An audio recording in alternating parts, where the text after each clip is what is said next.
nakatanggap ako ng text message mula doon sa staff ni dating Pangulong Rodrigo Duterte. Na kung po pwede raw, kung meron po kayong panahon kahit na mga 10 minutes lang, gusto naman po kayong makumusta ni dating Pangulo.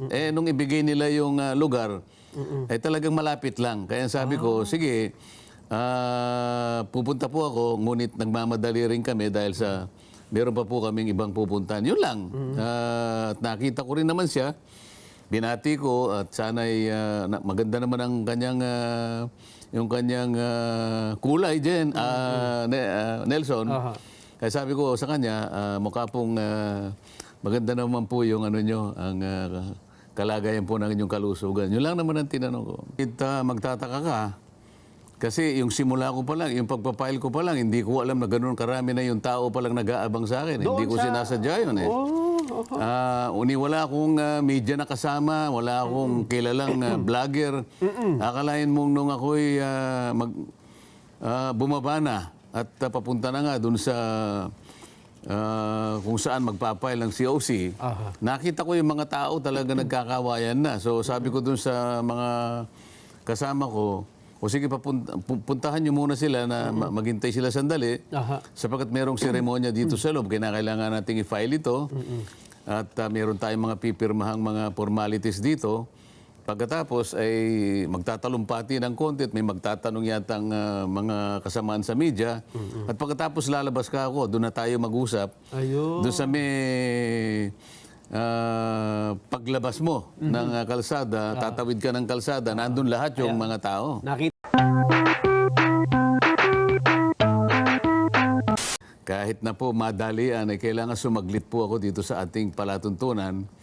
Alam ko pong inahanap nyo ko, kaya kailangan magpakita po ako sa inyo. At kahit papaano, mabati ko pa rin kayo sa araw na ito. Tama-tama ko kasi after nyo na mag-file nung Lunes, anong Martes ng inyong COC, ay marami nang nagtatanong, ano bang nangyari nung filing? Kung kayong makapagpapaliwanag, makakakwento nito ng talagang detalyado ako. Ayun nga, nung last day ng filing, Nelson, ay nag-file ako ng ganap na alas 10 yata ng umaga. At yung mga formalities ay nandoon. Naisumiti ko na yung aking COC na tumatakbo kong senador bilang isang independent. Okay. At isa nga sa mga nabanggit ko roon, sinadya ko na maging independent candidate, Nelson, sapagkat gusto kong pasimulan yung kaisipan na bilang isang independent ay lahat ay gusto kong makasama doon sa pagsulong ng ating bansa. Sana ay maingganyo natin ang lahat na maisulong natin ang isang tunay at ganap na pagkakaisa. Nabanggit ko nga na itong mga nakakarang kaganapan sa House of Representatives hindi naging mabuti sapagkat pati yung aming mga tuntunin ay parang ayaw na nilang bigyan ng pagpapahalaga. Nakikita ko kako yung pagtakbong ito ay maaring maging susi na lahat tayo maingganyo na magtulungan na lang. Wala na kako yung agawan ng hopya. Wala na kako yung pasiklaban. Siguro magpasiklaban tayo kung paano natin iisipin, magkatulungan tayo. Di ba? So sa pagiging independent ko, Nelson, gusto kong mapansin nila. Ang lahat tayo ay mayroong karapatang magpahayag ng sarili natin. Ngunit palagi nating iniisip yung kalagayan at kapakanan ng bansa. Kaya huwag tayong magawa yan. Ayaw ng bansa, ayaw ng mamamayan na nag-aaway tayo. Ang gusto nilang makita ay pasiglahin natin ang pagtulong sa isa't isa. Magsilbi tayo sa kanila. Ngunit ang batayan ng pagsisilbi, paglilingkod, ay palaging nandun sa pagkakaisa. Yun ang mensahe lang, Nelson. Kaya lang, Kong, ang isa sa may disadvantage sa pagiging independent kasi wala kayong malaking grupo na po pwedeng tumulong sa kampanya, Kong. Lalong-lalo na, Senator national position ang inyong tinatakbuhan. Paano ninyo magagawa ito, Kong? Ang sinasabi mo, Nelson, ay traditional na political machinery. Aha. Ngunit magtataka ka, kasi yung simula ko pa lang, yung pagpapile ko pa lang, hindi ko alam na ganoon karami na yung tao pa lang nag-aabang sa akin. Hindi ko sinasadya yun eh. Wala akong media na kasama, wala akong kilalang vlogger. Akalain mong nung ako'y bumaba na at papunta na nga dun sa kung saan magpapile ng COC, nakita ko yung mga tao talaga nagkakawayan na. So sabi ko dun sa mga kasama ko, o sige, puntahan nyo muna sila na maghintay sila sandali sapagkat merong seremonya dito sa loob. Kailangan nating i-file ito at meron tayong mga pipirmahang mga formalities dito. Pagkatapos ay magtatalumpati ng konti at may magtatanong yatang mga kasamaan sa media. At pagkatapos lalabas ka ako, doon na tayo mag-usap. Ayun. Doon sa may paglabas mo ng kalsada, tatawid ka ng kalsada, nandun lahat yung mga tao. Nakita nga namin sa video, kaya pala kayo nakahinto doon. Sinalubong kayo ng mga tao, Kong. Ngayon, ang ibig ko sabihin, kahit na ako'y walang makinarya, pagka mga tao naman pala ang nagpapahayag, mararamdaman mo talaga na yung panawagan talagang malakas. At sari-sari ng mga forum ang nag-iimbita sa akin. Kaya ako nahuli ngayon, galing ako doon sa Pandesal Forum sa Kamuning. Na napakarami kasi ang nagtanong, kaya ayun, nasakripisyo yung ilang oras at nahuli nga ako. Ngunit hindi naman ako papayag na hindi ako makahabol kahit na ilang minuto lang. Meron na bang, bagamat wala kayong partido sinamahan, independent kayo, pero meron na bang mga kilalang personalidad o may grupong malalaki na nagpahayag ng pagsuporta sa inyo, ko? Malalaking grupo ang nagpahayag sa akin at ang maganda nito pati yung gagamitin natin. Kasi yung pinaka problema ng isang kandidato na walang makinarya, kagaya ng iniisip mo, wala ka nang makinarya, wala pang tutulong sa'yo. Yes. Pero sa aking parte, ito hindi nangyari sa una kong pagtakbo. Hindi pa ako nagpapile ng COC, meron na nagpahayag ng kanilang kagustuhan na suportahan ako, pati yung gagamitin natin. Yung resources, yung pinag-uusapan natin dito, Nelson, yung wherewithal, na pinaka-importante, sapagkat alam mo naman, kapag ang isang sasakyan ay gagamitin mo, hindi ka masyado makakalayo pag wala kang gasolina. Naman, Yun ang palagi mong iniisip. Ayan. Ang tinutukoy ko, Kong, ay kasi marami kaming nakita na gustong tumulong sa inyo, pero ayoko magbanggit ng pangalan eh.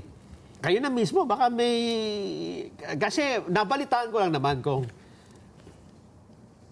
Hindi, talagang may nagpapahayag, pero wala naman akong nakuhang permiso sa kanila, nababanggitin ko yung pangalan nila. So hindi pa pwede. Sana kung halimbawa, pwede ko bang banggitin ang pangalan mo? Okay. Ayaw nilang pabanggit. Kasi ang gusto nila, wag na lang kung sabi niya. Kasi naman ang pagtulong naman namin, wala naman kaming inihinging kapalit.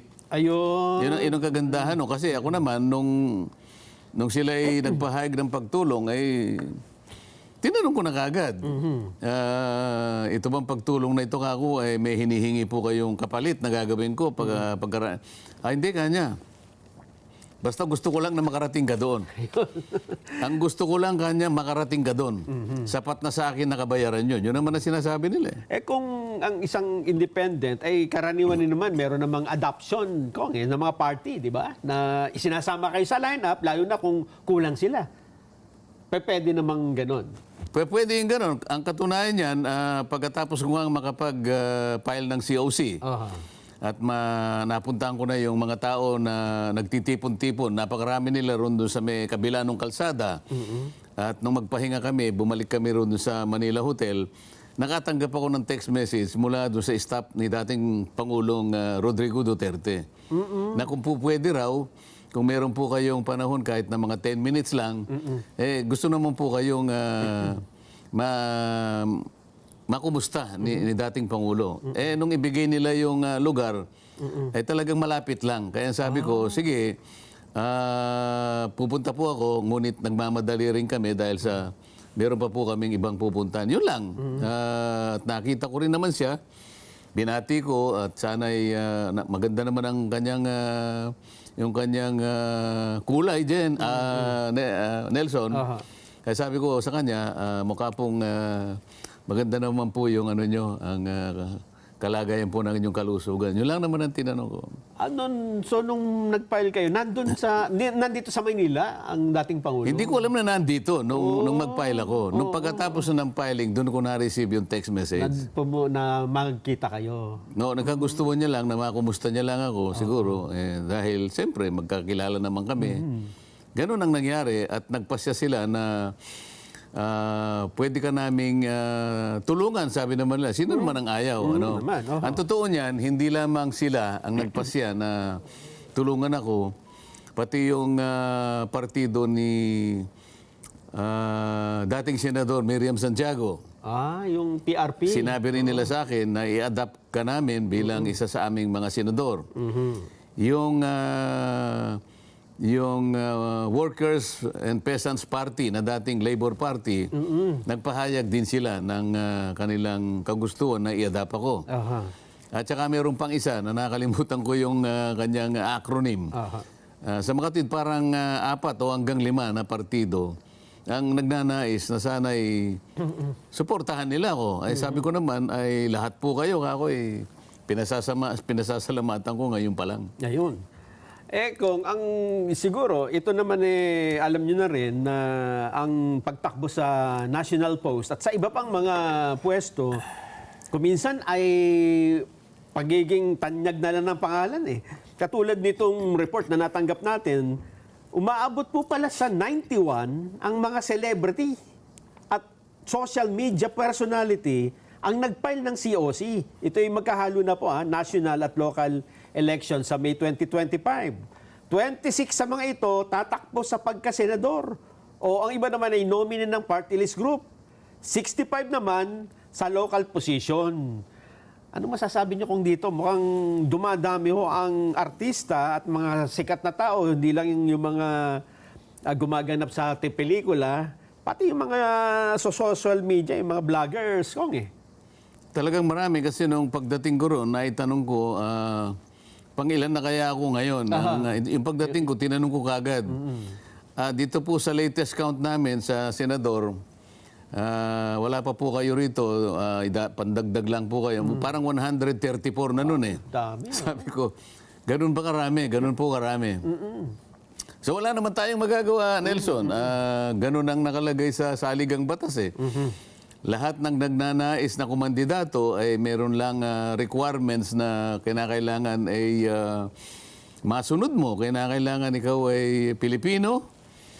At kung ang pag-uusapan ay ang pagtira mo sa ating bansa, depende kung ano yung opisinang tatakbuhan mo. Merong 6 months, merong 1 year. Pagkatapos, kung kailangan marunong kang magbasa at sumulat. So, ang ganun lang. So, palagi ko naman na lahat ng gustong maglingkod, kung inaakala nila ang karapat-dapat sila, maliban na lang doon sa mga ibang requirements na talagang pipilitan ng COMELEC na ikaw ay alisin.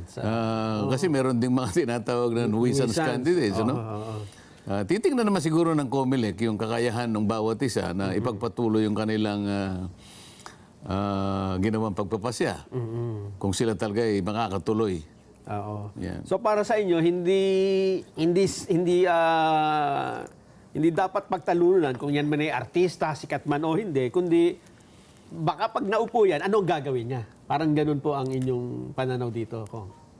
Kasi hindi naman ako yung dapat magpasya kung sino ang dapat na kumandidato sapagkat baka sabihin naman nila bias kasi kasangkot ako sa mga tumindig na tatakbo.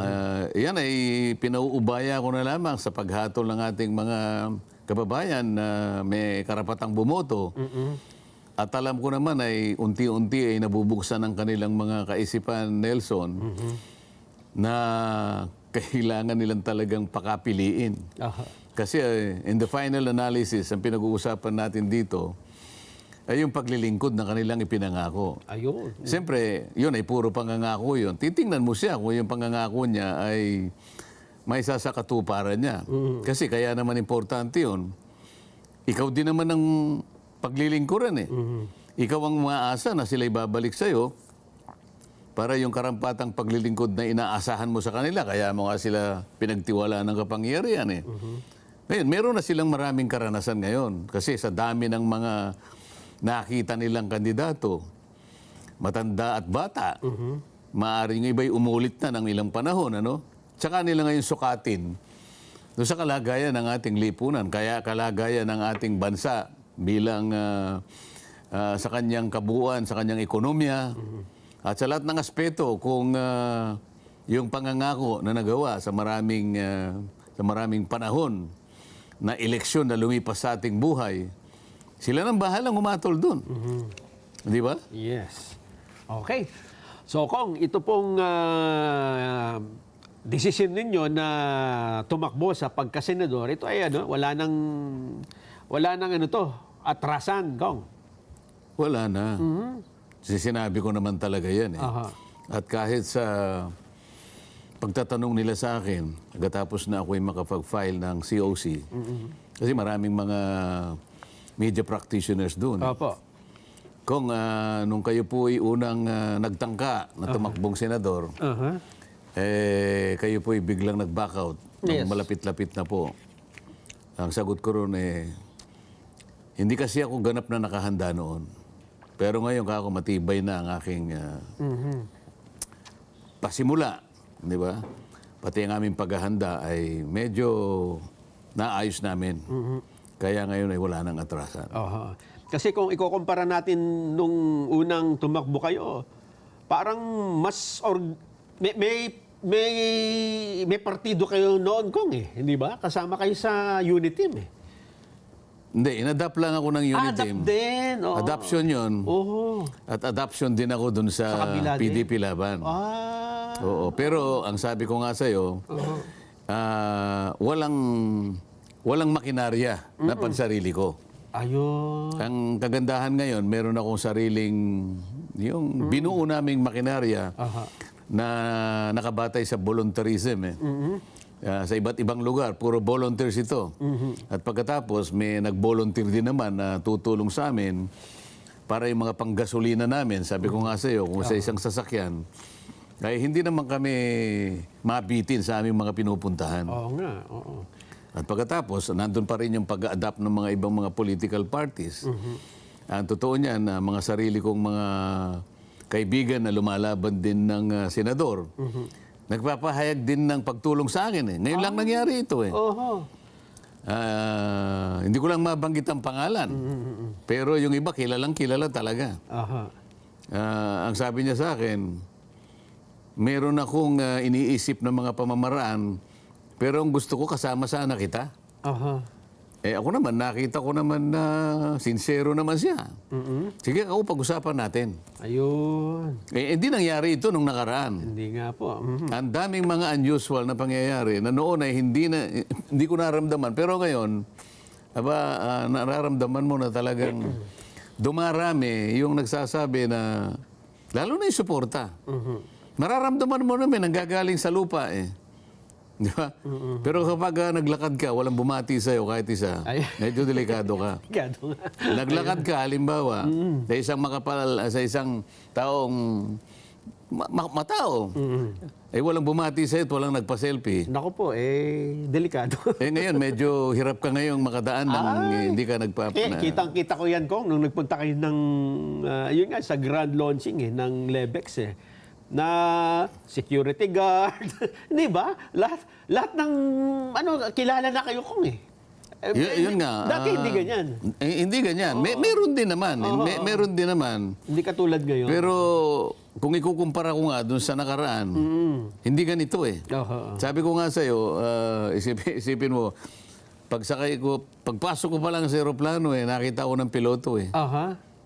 Akala magpapaselfie sa akin. Ang gusto pa niya, pumasok ako doon sa Sa cockpit. cockpit. Oo. Sandali lang naman po. Hindi ba bawal? Hindi, okay lang po. Mga ilang segundo lang. Saan ka ako uupo dyan? Doon po sa upuan ko. upuan ng piloto. Nangyari ba sa akin noon yun? Hindi. Marami. Kaya sabi ko, palagay ko pagka napagtiyagaan natin na talagang ipakilala natin ang sarili, na yun lang, kung ano yung nilalaban natin. Palagi ko naman sinasabi yun eh. Basta po nasa tama lang tayo. Basta yung katapatan lang po sinusundan natin. Huwag po kayong mag-alala. Hindi naman po tayo nagtatapang-tapangan lang. At sinasabi natin, kasi kapag katama po, wala talagang pag-aalinlangan na magandang gawin at nakikita naman ng tao. Ayan. Ito na po ang resulta natin, Kong, sa ating Vox Populi. Kung naniniwala ba sila na tumaas ang bilang ng mga taong nagsasabing mahirap sila? Ito ho kasi yung resulta ng SWS survey na sabi, daming mahirap ngayon. Self-assessment. Nagsabi ng, oo, naniniwala ako dyan, 31%. Ang hindi naman naniniwala, letter B, 69%. So, ang para sa marami, ay hindi sila naniniwala kung doon sa resulta ng survey. So baka nakaririwa sa lahat itong mga itong ating mga taga-subaybay. Opo. Sa mga tweet na rebuke nila yung resulta ng survey. Sabi nila kami nga okay pa naman. Basta daw importante makakain na 3 beses isang araw. Kasi nga yung pamantayan ng mahirap, ano ba yung mahirap? Ayun nga. 'Di ba? Minsan mahirap i-qualify yun eh. Yes. Alam mo ba, sa isang lugar, halimbawa, pumunta ka doon sa mga sinasabi nilang parang informal settlers. Lalo na dito sa Agham Road, na ngayon ay makikita mo, nandyan ang mga squatter colonies eh. Pero ngayon, nandyan na yung mga malls na malalaki. Malalaki na po. Kapag ka may lumabas dyan sa nanggaling dyan sa mga informal settlers at nakabihis, hindi mo malalaman kung saan galing. Kung galing yun dun sa mga building na pinagtatrabuhan o galing dito. Mahirap sukatin eh. Mahirap sukatin ngayon. Kaya siguro ganyan yung survey natin. Ayan. Kong, bago tayo magpaalam, nasa inyo po ang pagkakataon muli para kausapin ang ating mga sambayan ng Pilipino. Pasensya na po kayo at nahuli po ako. Sana'y maunawaan ninyo na napakarami ko po talagang kinakausap ngayon. Lahat po ay nagpapahayag ng pagsuporta sa akin. At alam ko naman kahit hindi ko kayo nakakausap na isa-isa, dito lamang po sa feedback na nakukuha ko, alam ko pong kayong lahat ay nasa likod ko. Isang araw magkikita-kita rin po tayo para pasalamatan ko po kayo na nanggagaling po sa aking puso. Salamat po sa inyo.